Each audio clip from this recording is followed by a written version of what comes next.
considero delincuente. Solo me considero alguien que necesita ayuda. Porque yo soy papá y mamá. Usted es papá y mamá, más duro todavía. Sí. ¿Por eso se vino? Muchas situaciones, entonces, ¿de qué sirve que uno venga de un lugar bonito, que mi colonia sea bonita si la situación no está bien? Los lugares bonitos se quedan y uno quiere salvar uno a sus hijos y uno vive en una zona roja. Es la capital, pero es zona roja. ¿Por qué? Zona roja porque es donde más delincuencia hay. Ya uno no puede caminar libre sin deberle a nadie. Por lo menos en El Salvador, si usted se opone a que su hijo sea de ellos, tenga ya por visto de que si es posible en la noche, usted ya no va a estar ni usted ni su familia. Completamente los matan a todos por haber negado que su hijo entrara a la pandilla. Bien, alguna de la gente que por miles y miles vienen en esta caravana de migrantes que medio como que tuvo un punto de partida en el mes de octubre, en distintos puntos de Centroamérica. Fueron marchas medio como sucedáneas, hay una primera, una segunda, una tercera, por ahí medio como que se juntan.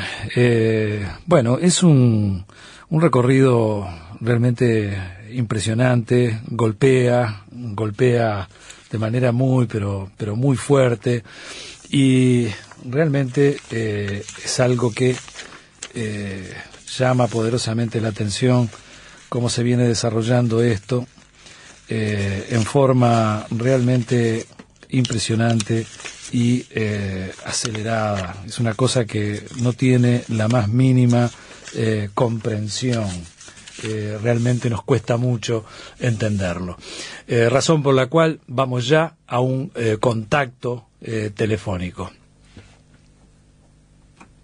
Dicen que cuando nos vamos a ir van a haber 2 días de desierto. Imagínense. Hay que llevar agua, hay que llevar mucha comida, dicen. Imagínense. Ahí vamos a desear, por decirlo así, va, la comida que se ha tirado, el agua que han dejado también tirada. Pues yo lo único que pienso es que Donald Trump puede pensar lo que quiera para nosotros. Él tiene, se supone que hasta tanques de guerra preparados para nosotros. Yo solo vengo confiando en Dios y yo sé que Dios le va a cambiar el corazón a él. Yo pienso de que vamos a ver milagros. Yo espero los milagros. Porque yo sé que Dios toca el corazón más duro, así como endureció el de Faraón. Un propósito hay. Entonces, entre más endurece el corazón de Faraón, el pueblo llevaba la victoria. Entonces, yo sé que vamos a ver milagros. Cada persona de diferente manera. Vamos a ver milagros. Bien, ahí en los testimonios como que teníamos algunos de los por qué, bueno, también las concepciones hasta religiosas de mucha de la gente que va en camino a los Estados Unidos. Tenemos el gusto de saludar a Luis Velázquez, guatemalteco, politólogo, profesor universitario, es ex representante estudiantil, columnista, consultor, asesor. Realmente un gusto, Luis, que puedas comunicarte esta tarde con nosotros. Bienvenido y muchas gracias. Muchas gracias por la invitación. Buenas tardes, Nelson. Buenas tardes a todos los radioescuchas. La verdad que la información, a más de ver miles y miles y miles de personas de toda edad, jóvenes, muchos niños, mucha mujer, mucha madre con pequeños, no hay no tenemos un correlato cronológico de cómo y por qué y a partir de qué momento esto explota, ¿no? Porque además se nota que son marchas que cuentan con una importante organización, ¿no? Esto no es todo el mundo tirándose en una embarcación, ¿no? Al mar, hasta que el barco aguante, ¿no? Acá hay otra cosa. ¿Cómo se origina esto? Se habla de varios éxodos de los distintos países centroamericanos, básicamente Honduras, Guatemala, El Salvador. Danos una idea, Luis. Sí, primero que nada, las migraciones masivas de centroamericanos hacia Estados Unidos no es un hecho casual, ni nació en el año 2018. Ajá. ha sido tan fuerte en los últimos años que incluso las economías centroamericanas se están sosteniendo con las remesas, es decir, con los aportes que envían los migrantes radicados en Estados Unidos hacia nuestros países. Claro. Y son una parte fundamental del Producto Interno Bruto. Lo que estamos viendo ahora con la caravana migrante es simplemente la visibilidad de este fenómeno que llegó a ser tan profundo, tan preocupante, que miles de personas se organizan y deciden ir marchando hacia Estados Unidos. Pero eso tiene también un componente político previo, y es de que se da a raíz del fraude electoral y de la imposición prácticamente con rasgos autoritarios y casi dictatoriales del presidente hondureño Juan Orlando Hernández, claro, quien modificó la Constitución de forma ilegítima para poderse reelegir. La preocupación, el momento crítico que estaba pasando Honduras provoca este éxodo que, si bien es verdad, se ve bastante organizado, sin embargo, puedo asegurar que manipulado no es, porque tantas razones para migrar, tantas personas de diferentes procedencias, no se pueden manipular tan fácilmente en tan poco tiempo.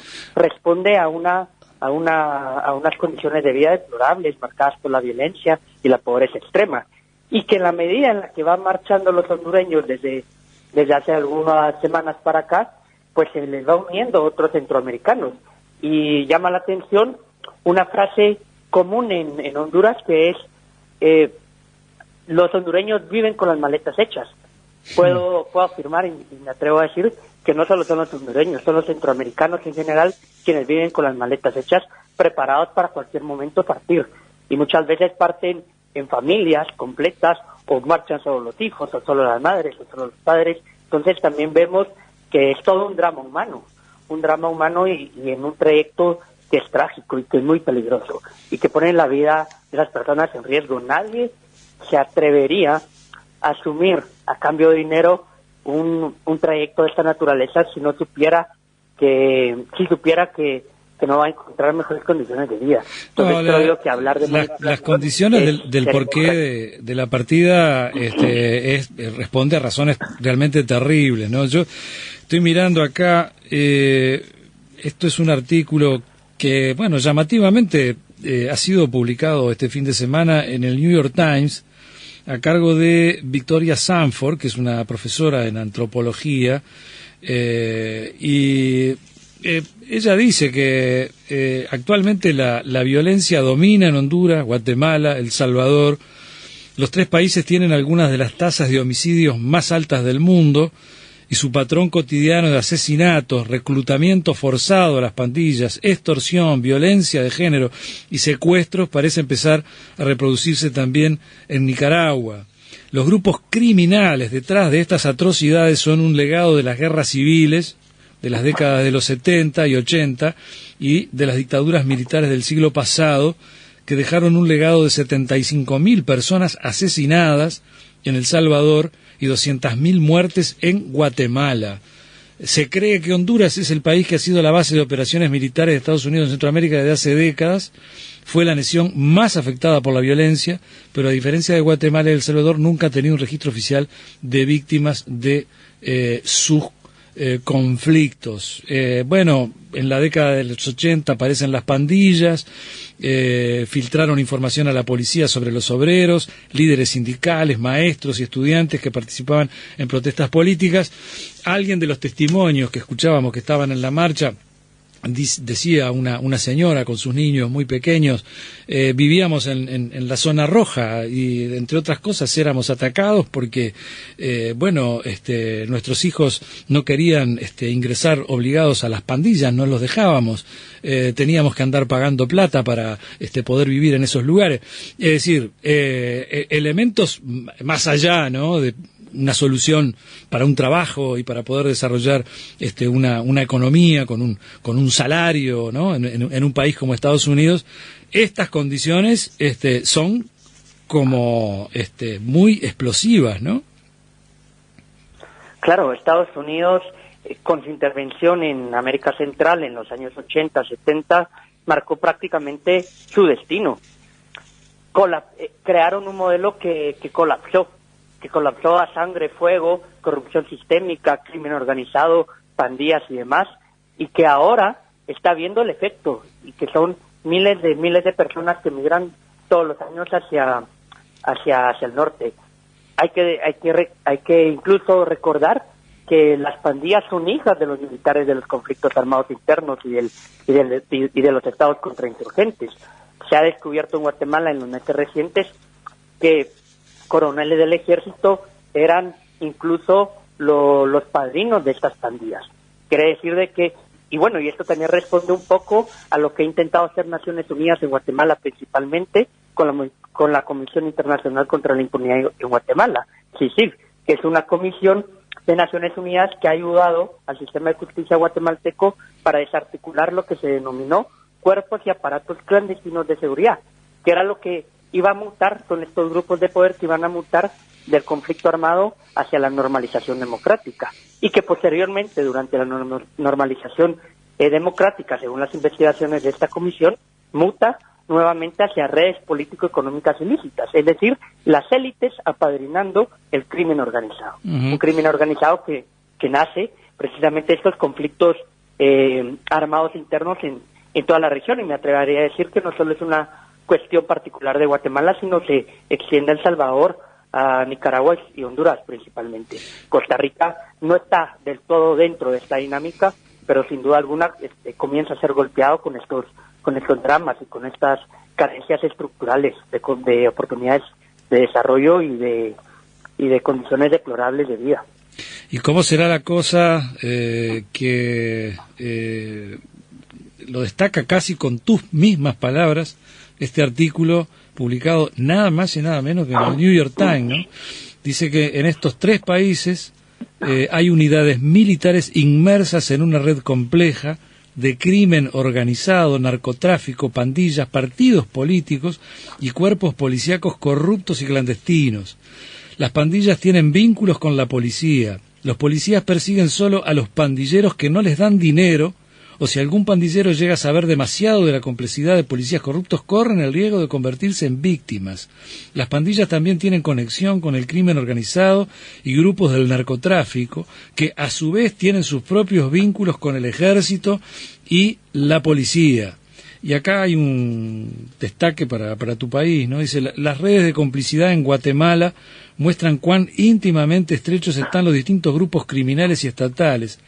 Por ejemplo, las pandillas sobornan a la policía para que ésta ignore lo que hacen en sus territorios. Esas coimas fluyen hacia los altos mandos, los policías locales le dan el soborno a sus jefes, quienes a su vez le dan una parte a sus superiores. En los niveles más altos, los narcotraficantes podrían comprar un alto oficial de la policía, quien a su vez compartiría ese dinero con algunos subalternos. Bueno, claro, ¿cómo se puede vivir, no, en una situación social y política y tan real de este tipo, ¿no? Sí, estoy convencido que la Comisión Internacional contra la Impunidad en Guatemala lo definió muy bien con sus casos, con la develación de casos de corrupción sistémica, y le denominó cooptación del Estado, que es la infiltración de grandes poderes clandestinos y oficiales que se han dedicado a saquear sistemáticamente los recursos públicos. Y no solo eso, a su vez también se han dedicado a el desaparecimiento forzado, al crimen organizado, a las pandillas, al robo, a la violencia común. Es todo un andamiaje que pasa constantemente de la clandestinidad hacia la legalidad, y que en esa mezcla permite formar una red compleja de crímenes de toda naturaleza. No solo es el robo, sino es también el asesinato, son también las ejecuciones extrajudiciales, que por cierto, en Guatemala precisamente hace algunas semanas se develó un caso de ejecuciones extrajudiciales, y entonces estamos viendo que Centroamérica en general está infiltrada no solo por el crimen organizado, sino también por su parte política, su parte oficial. No solo es, digamos, un lavado de dinero, sino vemos incluso lavado de personas, en el sentido de que personas que actúan en el narcotráfico, en el contrabando, posteriormente quedan electos en cargos públicos, son diputados, son alcaldes, son son jueces, magistrados, presidentes. Entonces estamos viendo también cómo esto circula y entra transversalmente por los estados centroamericanos. Y con un agravante, que cada vez más están en sintonía regional, es decir, que estas élites apadrinadas con el crimen organizado no solo funcionan localmente, sino también con sus contrapartes, en Nicaragua, en Honduras y en El Salvador, lo que hace cada vez más esta trama transnacional más compleja y más peligrosa para los intereses. Entonces, en la medida que esto siga sucediendo, vamos a seguir viendo no solo migraciones, sino vamos a seguir viendo todos los dramas sociales reproducidos en la cotidianidad de Centroamérica, y que cada vez más se va a ir extendiendo a países circundantes, cercanos. Y bueno, ante eso habrá que dar respuestas contundentes. Es importante hacer hincapié en estos puntos que estamos develando contigo, Luis, y que de alguna manera esta mujer norteamericana antropóloga que escribió estas cosas, nada más y nada menos que en el New York Times, reitero, insisten en esto, porque claro, tú hacías un poco referencia a eso al principio. Hay una emigración hacia los Estados Unidos de Centroamérica, del sur, de todas partes, ¿no? Medio como tradicional. Y el móvil, por lo general, básicamente era una situación casi pura y exclusivamente económica, ¿no? Es decir, no habían condiciones para trabajar, no habían buenos trabajos, no habían buenos salarios, y bueno, la gente en busca de un laburo arrancaba para Estados Unidos. Pero esta vuelta, y escuchando los testimonios que se recogen allí de la gente que está marchando con rumbo a Estados Unidos en estas caravanas de migrantes, hablan de esta situación de persecución, de impunidad, de violencia realmente extrema, ¿no? Como que este es el punto sustancial que ha generado estos miles y miles de ciudadanos que marchan para Estados Unidos. Es decir, creo que lo importante es subrayar este aspecto que venimos conversando contigo. Esa es la razón fundamental por lo que la gente se va. Claro, si las migraciones tradicionalmente las vemos como un instinto del ser humano, en este caso lo estamos viendo del lado perverso, que es miles de personas huyendo de su realidad, y escuchar los testimonios y está clarísimo, ellos están conscientes de las dificultades que se van a enfrentar en esta caminata hacia Estados Unidos, y ante esa preocupante y terrible realidad solo les queda la esperanza, abocarse a Dios, pensar en que ante todo lo malo que han arrastrado van hacia la última oportunidad de sus vidas, y eso es lo preocupante, porque no es el instinto natural del ser humano de acomodarse donde más se sienta satisfecho, donde crea que se va a desenvolver mejor, sino prácticamente están huyendo de lo que viven todos los días, y esperan encontrar en estos lugares a donde van alguna oportunidad. Y hay que decir que también la respuesta que han recibido por parte de los gobiernos centroamericanos ha sido de traición hacia aquel principio fundamental que es el bien común. Por congraciarse con Estados Unidos, el gobierno guatemalteco y el gobierno salvadoreño prácticamente reprimieron a la caravana de migrantes. En vez de buscar alternativas para que su trayecto, para que su drama fuera menos difícil, la respuesta fue tratarlos de la forma más impune y volver a reafirmar esa condición de Estado que existe, que es a los más vulnerables los atacamos y los ofendemos más. Y eso es lo que estamos también viendo en las fronteras. Gobiernos centroamericanos que siguen reafirmando esa actitud como autoritaria e invasiva hacia sus ciudadanos. México, creo yo que eso también nos preocupa más todavía. México sería un poco la excepción, ¿no? Está tratando medio como de colaborar un poco, ¿no? Bueno, le ha dado intervención a la ONU, ha asistido a quien está en estas marchas de alguna u otra manera. Creo que a muchos les ha ofrecido asilo, ¿no? Les ha dicho, quédense en México, ¿no? No vayan a Estados Unidos. Claro. Sí, ahí vemos también que México tiene instituciones públicas más para la gente un poco más democráticas, a pesar de que también están envueltos en crisis muy profundas, pero que digamos que son un poco más modernas o un poco más civilizadas con sus ciudadanos.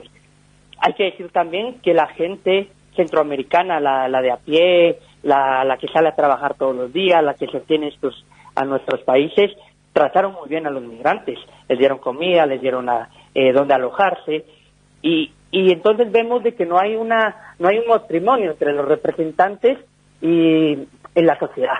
La sociedad se portó a la altura de las circunstancias, muy a pesar de que la campaña de desinformación y el intento de criminalizar a los migrantes caló un poco en ciertos sectores, y lo vimos en redes sociales haciendo apología a la represión, al maltrato hacia quienes estaban intentando buscar mejores oportunidades de vida, pero que digamos que son respuestas a toda esa campaña agresiva de criminalización y desinformación.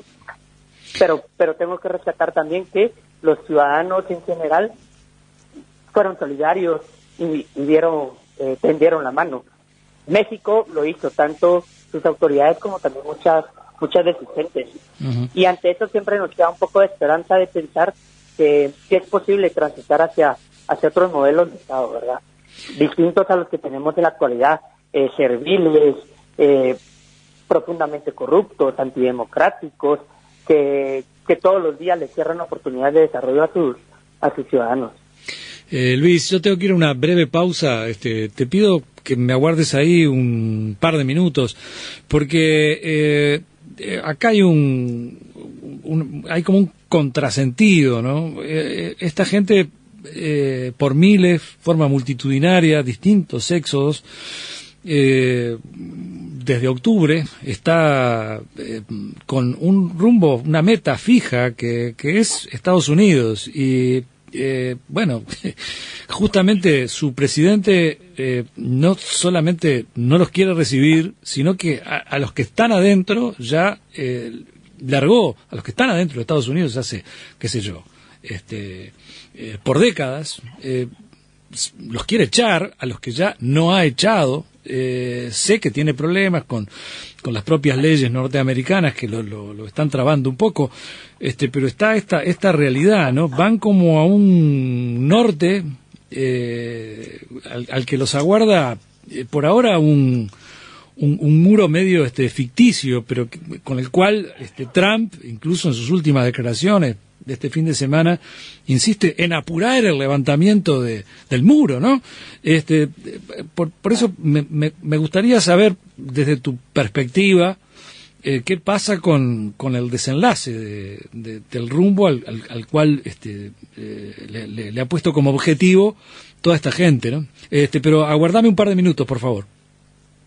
Perfecto.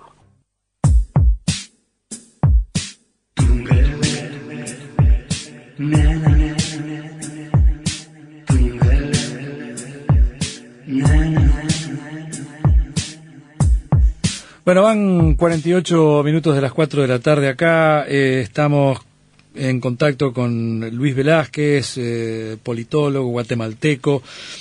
Aprovecho para agradecerle al querido Roberto García, nuestro ex columnista durante un buen periodo acá en el Tungelé, que nos facilitó el contacto con Luis Velázquez. Así que bueno, aprovechamos para agradecerle a Roberto, que siempre está dispuesto a darnos una buena mano en esto. Luis, ¿qué destino tiene esto? En forma medio como disuasoria, Trump ha dispuesto cerca de 10.000 efectivos ahí en la frontera por donde podrían entrar estos migrantes. sé que en algunos otros puntos se han presentado, por ejemplo, en una instancia hubo unas 500 solicitudes de entrada por las reglamentaciones y las normas que rigen en Estados Unidos. Esos trámites se hicieron, entraron 370 y pico, el resto de los 500 fueron rechazados por problemas de papeleo. Y él insiste, Trump insiste en que no quiere dejar entrar ni a uno. ¿Cómo vislumbrás el momento en el cual estas multitudes de a miles se hagan presentes allí en la frontera, ¿no? No es para nada esperanzador, sobre todo cuando el presidente de los Estados Unidos ha tenido un discurso agresivo, incluso racista, hacia los centroamericanos. Sin embargo, creo que es el momento crucial para que exista un debate público en Estados Unidos entre los demócratas y los republicanos, y que comiencen a pensar que en vez de expulsar, en vez de rechazar, en vez de no permitir el ingreso de miles de centroamericanos que aspiran a una mejor vida, deberían de asumir las consecuencias de sus actos, porque esto es el efecto de su política intervencionista. En Guatemala y en Centroamérica, desde los 50 hasta la fecha, una política que ha fracasado, que construyó un modelo social y político y económico que les estalló en la cara, y que este es el efecto y es la muestra más contundente. Creo yo que en vez de tener una actitud agresiva hacia quienes llegan a su país, deberían de tomarlo como un momento crítico e importante para poder vislumbrar cuáles son las nuevas medidas que Estados Unidos tiene que implementar hacia sus países circundantes, una política que sea más democrática, más transparente, menos servil, menos tutelada, que nos dejen de ver como su patio trasero y que nos comiencen a ver como sus socios. Creo yo que eso tendría que ser el tema fundamental que estén abordando los demócratas y republicanos. De lo contrario, lo que vamos a ver en estas próximas semanas será represión, será encarcelamiento, será violaciones de los derechos humanos de miles de niños que están en esta caravana migrante, y que ya vimos hace algunos meses el trato perjudicial que le ha dado la administración actual a los niños migrantes, separándolos de sus padres, violentando una de los acuerdos fundamentales de la comunidad internacional, que es el respeto a los derechos de los niños. Entonces, va a marcarse también, creo, la nueva llegada de demócratas al Congreso, claro, de Estados Unidos, y también él está como correlación de fuerzas para que Trump modere. No me interesa tanto que modere su discurso como lo que me interesa que modere sus políticas y su trato hacia los inmigrantes, porque estaremos ante momentos digamos cruciales y que pueden determinar la vida de Centroamérica para los próximos años. Y bueno, vamos a ver cómo lo resuelve tanto el Partido Republicano como el Partido Demócrata.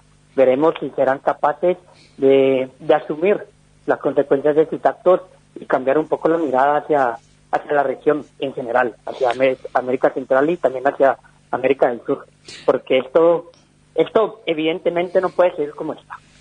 De lo contrario, vamos a ver más caravanas migrantes, más dramas humanos, más violaciones de los derechos de todos, que lo único que va a generar es más inestabilidad en una región que cada vez tiene menos oportunidades de salir del subdesarrollo.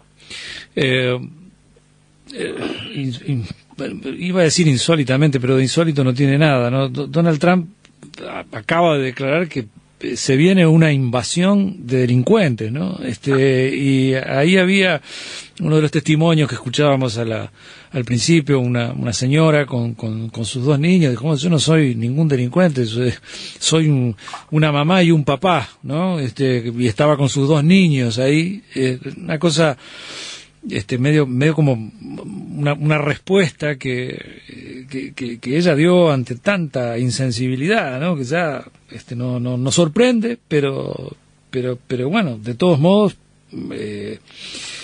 desnortea, ¿no? Desnortea y mucho, ¿no?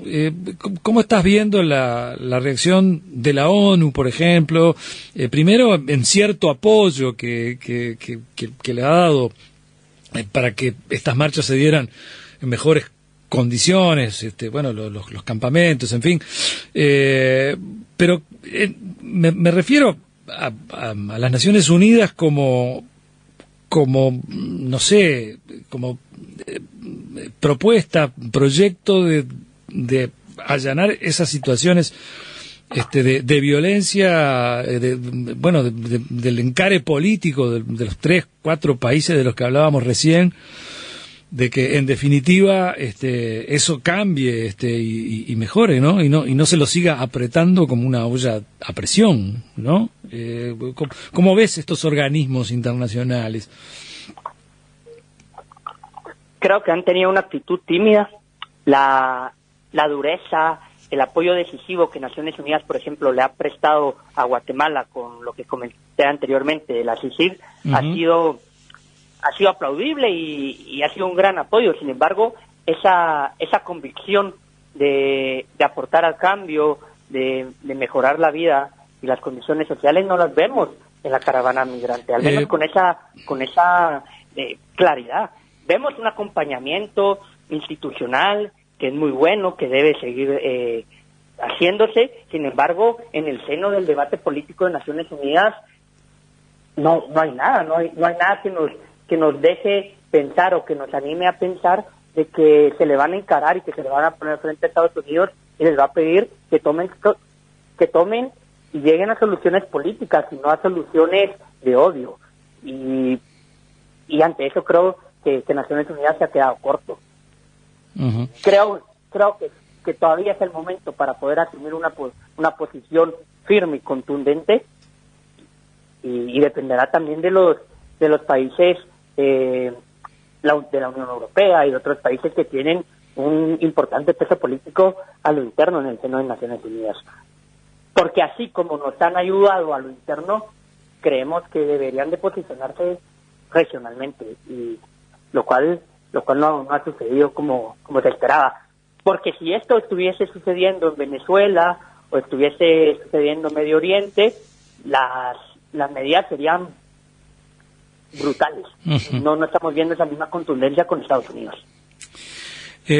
Ahí en tu país, con tus alumnos en la universidad y de repente con cualquier vecino en tu barrio, a los efectos de lo que sería algo así como alguna viabilización de restablecer el Estado de Derecho, ¿qué comenta la gente?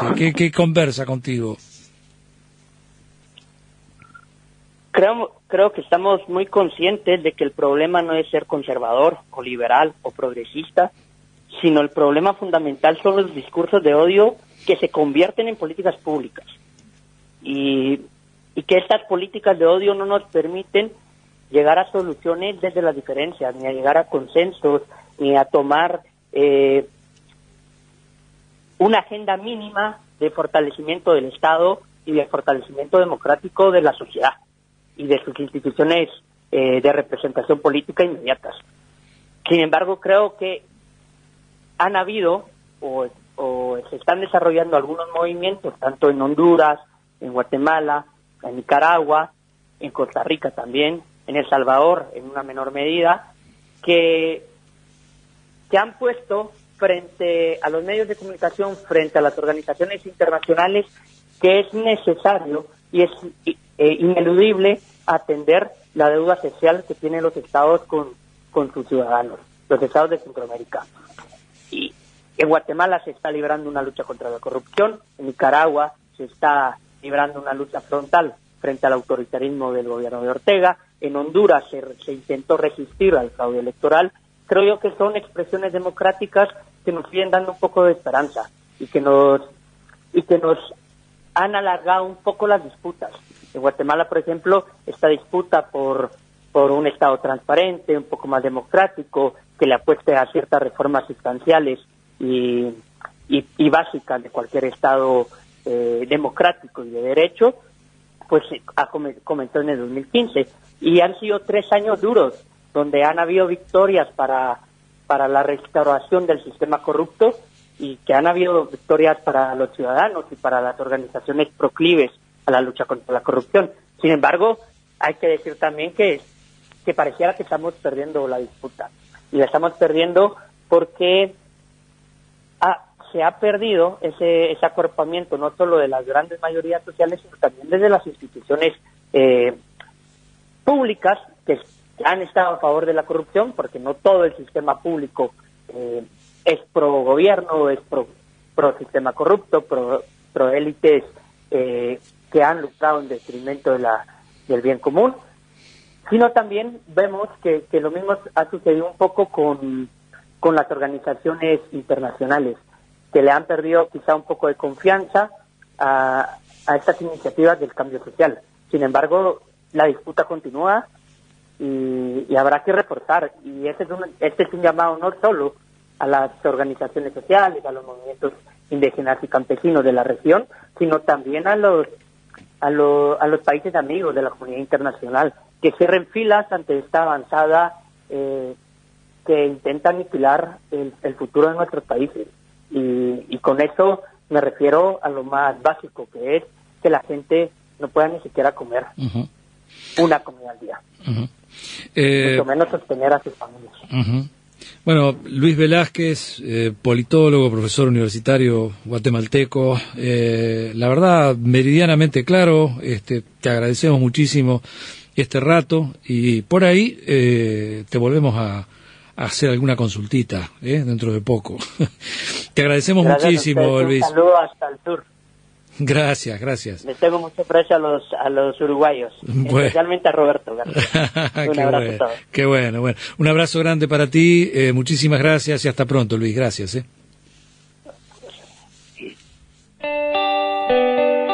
Comunicate con nosotros. 2915-1050. Estás en el Tungelé. Estás en Radio Uruguay.